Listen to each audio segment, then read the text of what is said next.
Hi folks, part the 3 answers to the questions that I was left. There's about 4 or some odd here. Third part, that should just about do it, I think. So better get on with it.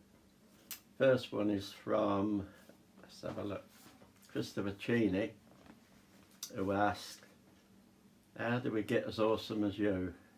I don't bloody know, you tell me. You don't. You get as awesome as yourself. Yeah, just be yourself, be what you are, be what you can become, and be bloody awesome. Everybody is awesome in their own individual ways. Thank you very much, Christopher, for that question. So the answer is, be your bloody self, you know. Hi, Suzy Blue. I'm going to put glasses on for this one. Who in current culture best embodies the Gothic style to me? I don't think I've got any one particular. I think I look at everybody. I look at the older goths, the ones that have been around a little while, and the ones that are coming in.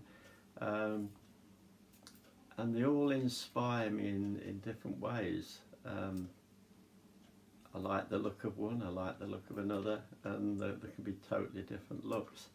I like a lot of the subcultures that are coming into the subculture. Totally different ways of dressing goth and everything, but somehow when they're classed as goth and you look at them, you see goth, even though it's not the usual type of look, I suppose. So yeah, it does change a lot. So I haven't got anybody male or female that I put there that I look to all the time. I look to all of you really. So whoever's goth and looking at this, I'll look at you and take bits away from you. I'm a goth puller out again, vampire. It's a bloody grampire. I know I'm getting old, but no. So you know, I take it from everybody and all over the place really. I really cannot think of anyone that I think embodies it. It's too big a beast for any one person to hold that power in their hand and say, this is the culture. We can't. No one ever will. So thank you very much for that question. It's a flipping good one actually. Made me think.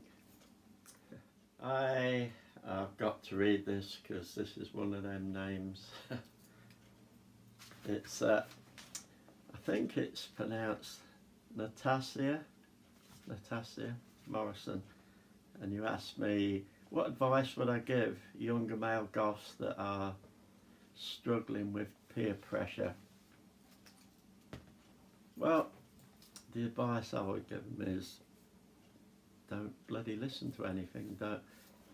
Don't go that way. Be yourself. I stress it all the time. You've got to be yourself. You'll have that instinct inside you what goth is and where you're going and what you are. I'm not saying ignore everything, because there's lots of bloody good advice, but you don't have to listen to it. You don't have to listen to mine. But listen to advice, take it in, weigh it up, and see if that's you.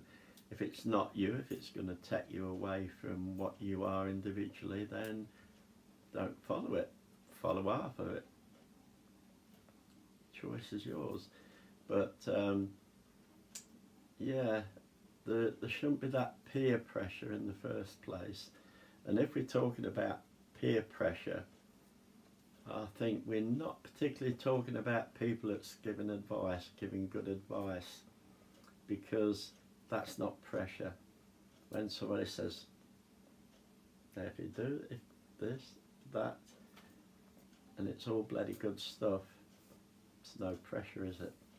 So when we look at peer pressure, we're probably talking about, you know, the ones we're talking about, don't you? Just get a little bit up here, and I don't think that what you're wearing is quite goth, is it? I don't think that black is quite black enough. If I put something on there, it's not going to flipping disappear into the darkness, is it? You know, the sort of thing we're talking about. And a lot of youngsters, and we're talking about the male side of it here, but I'm going to bring the female into it as well. There's a lot of youngsters, and especially baby bats and everything, that feel that bloody peer pressure that people that they're looking up to that should be pulling them up are sort of doing that to them. Baby bat, hang on, you don't, we'll sit over there in that bloody corner and behave yourselves. Not good, you know, and I do hear it a lot about baby bats, and I don't understand why it's bloody going on. So, like I've said in videos before, jack the bugger in, you know.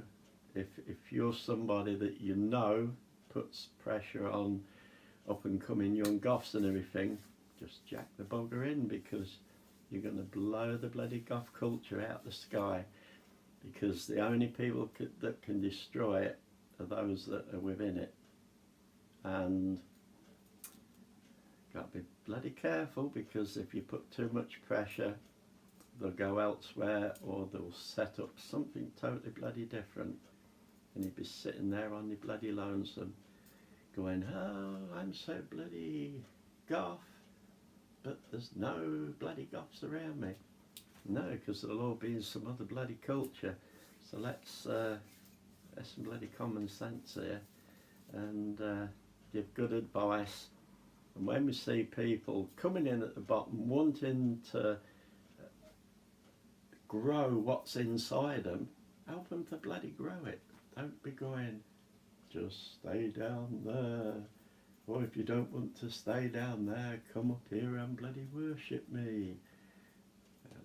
Bloody cobblers. Okay, so good question. That's the advice I'd give them. Be the self, do the thing, don't let the bloody peer pressure get to them.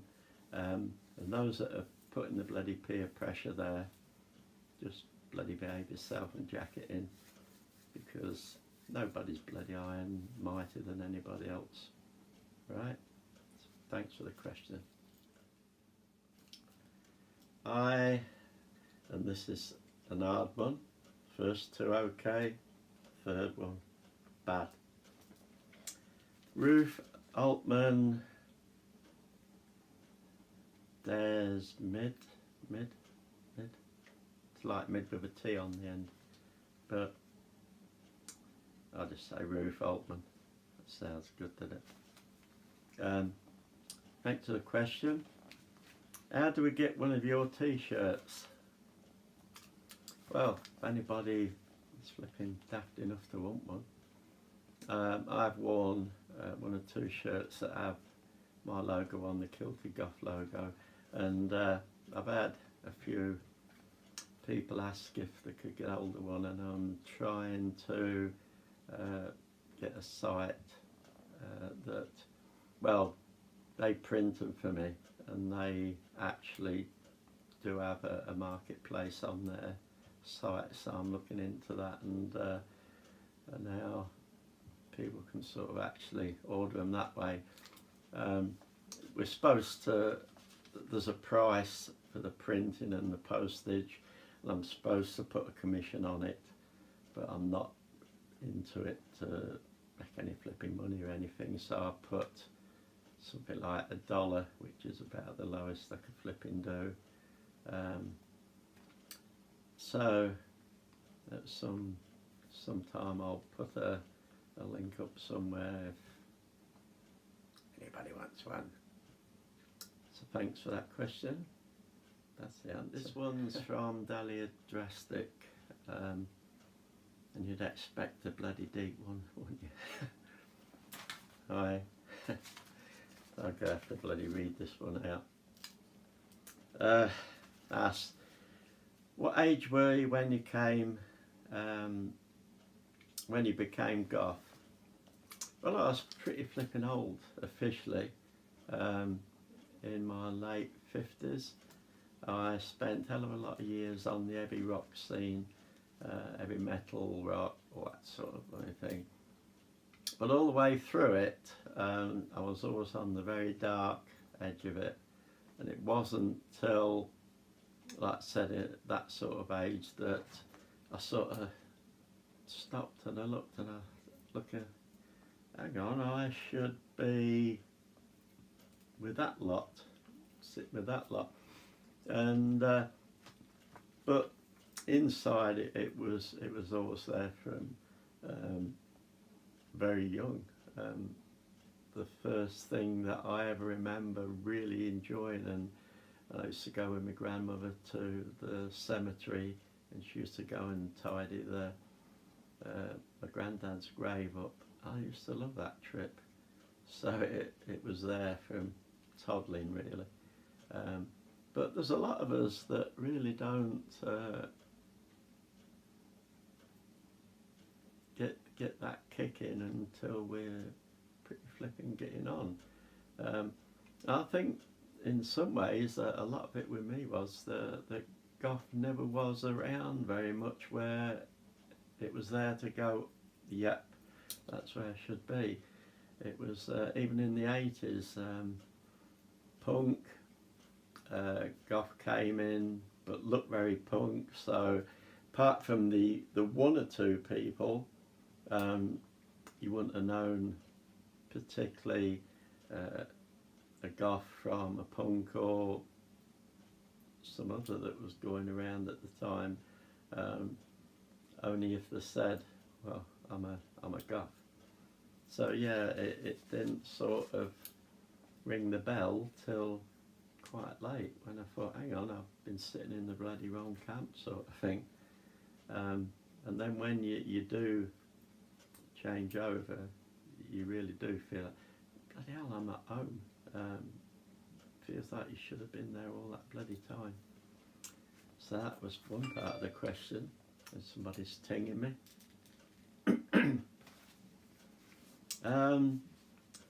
Do you think goth is assimilating into mainstream through internet culture, designers using goth elements in mainstream designs? Yes, I do. It's something I think a lot of goths don't particularly want to hear. I see it, and I see people bring it up, and I see some goths get a little bit edgy with it, and they're probably not really understanding what people are trying to say to them. They're not saying we shouldn't have some change. They're not saying goth doesn't evolve. It does evolve. It's not now like it was in the 80s, and it shouldn't be.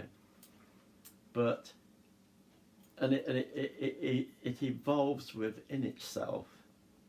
We're goths are very creative people. They always have been. They've always had to create stuff for themselves because it wasn't there.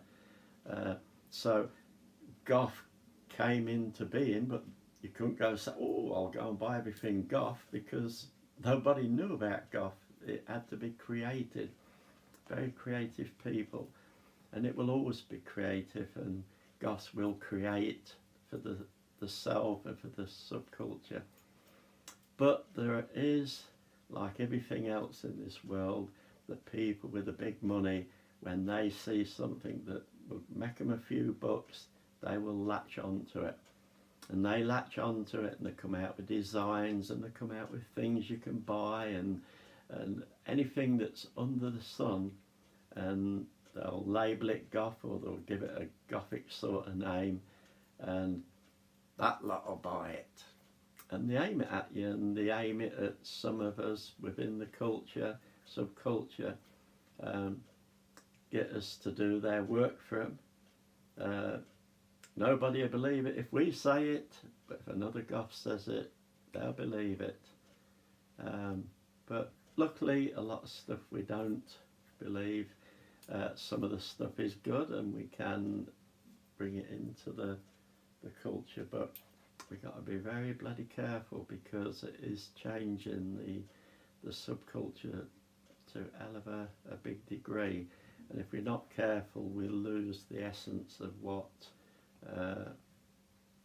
the goth subculture was all about in the first place, why it come about.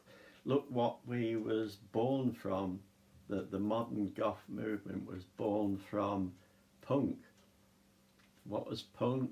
It was fighting the bloody establishment and the world. It was saying there's a new order here, there's a new way of doing things, a new way that we want to live. And if we're not bloody careful, this lot will drag us back into where we came from. Then we'll be sitting there going, how bloody hell did I get here? Yeah, just think about that. So yeah, we are being assimilated into a hell of a lot of that. And if you don't sit and deeply think about it, it just flitters by. But that's how the big money culture works.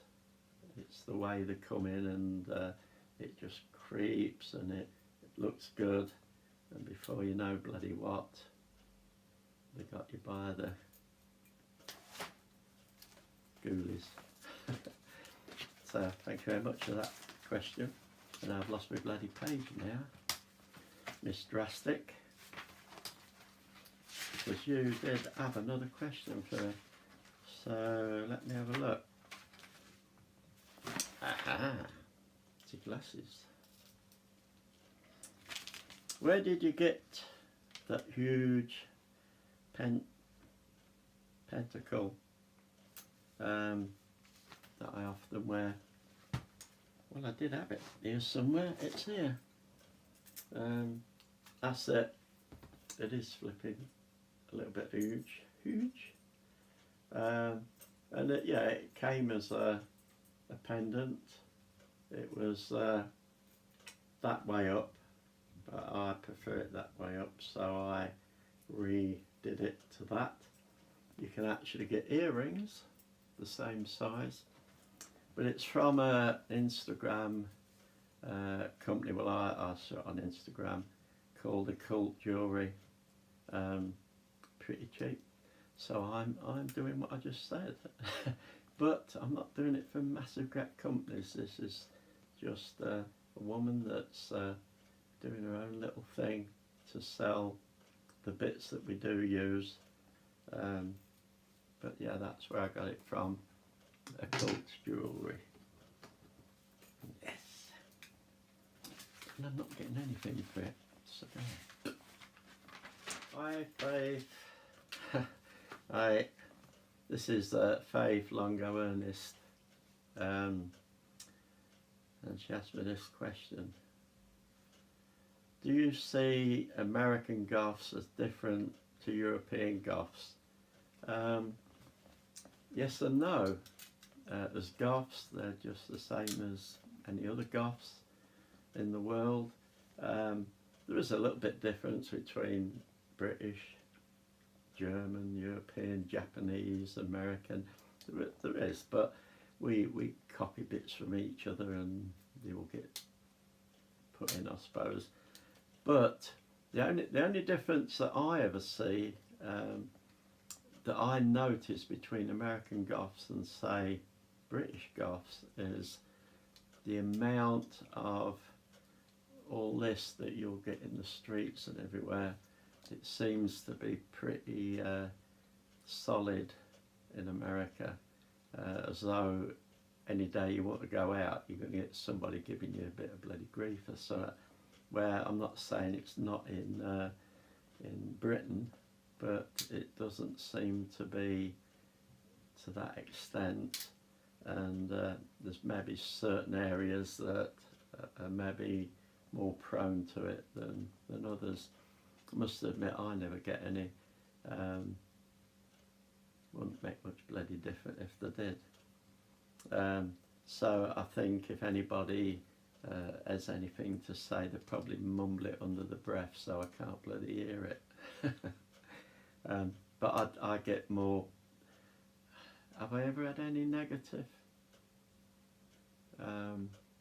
Probably one I can remember, but I get every day. I'll get loads of positive feedback from people in the street, from ear to ear, young to older than me.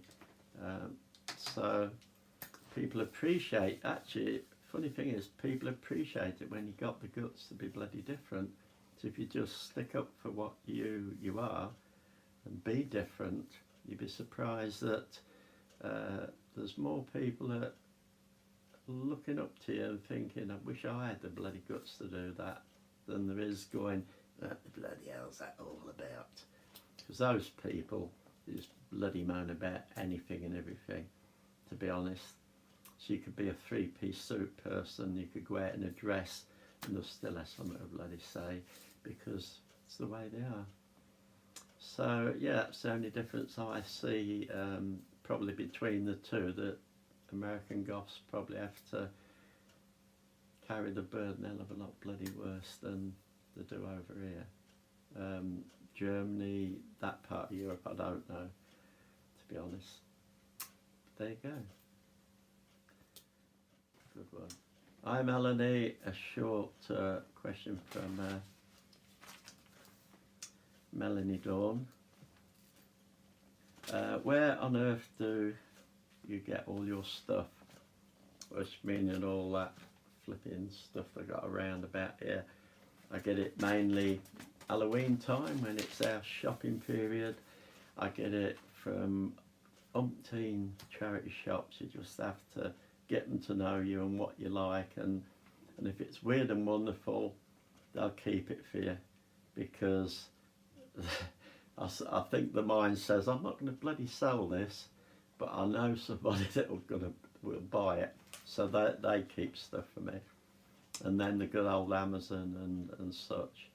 But yeah, that and some things you just buy that you look at and think, that's pretty bloody goth, that is.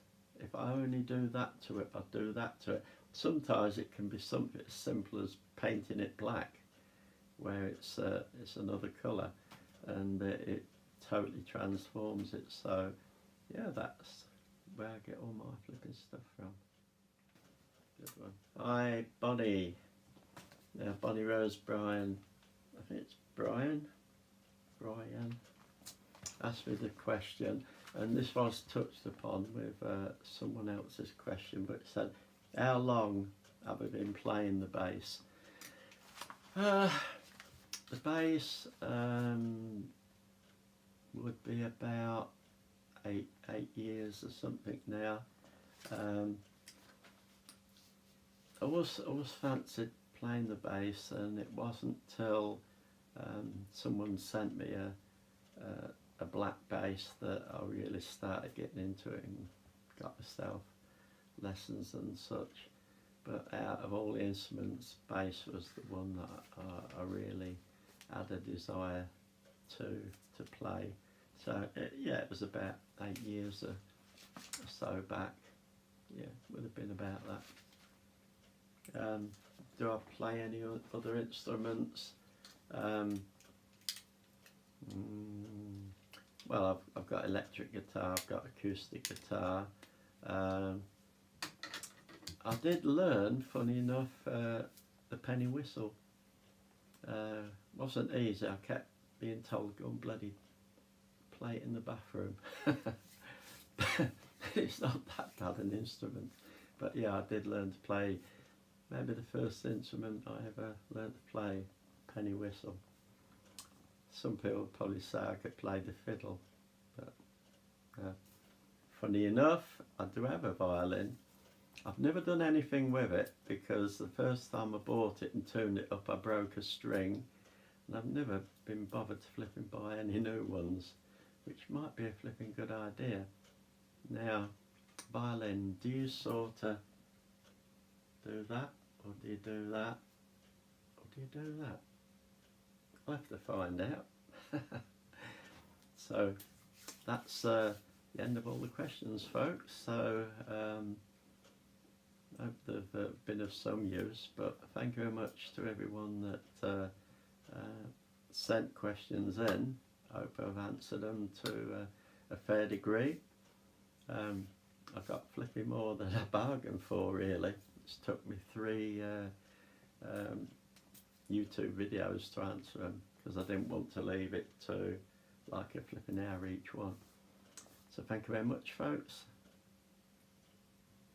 Have fun, behave, don't do anything I wouldn't do.